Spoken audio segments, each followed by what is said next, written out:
బుగ్గ మీద వెచ్చని సిగ్గు వచ్చినప్పుడు దానిని అడుగు, ఎర్రదనం అంటే చెబుతుంది. పెదవి కొమ్మ పూసిన పువ్వు అందమైన నీ చిరునవ్వు, తెల్ల రంగు అట్టా ఉంటుంది. నీలో నిలువున పులకలు రేగిన వేళ నువ్వే పచ్చని పైరువు అవుతావమ్మా.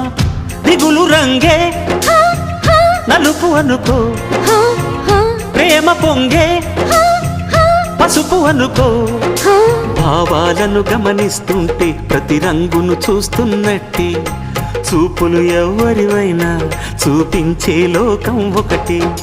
నేస్తమా ఇద్దరి లోకం ఒకటే లేవమ్మా, అందుకే నా కన్నులతో లోకం చూడమ్మా.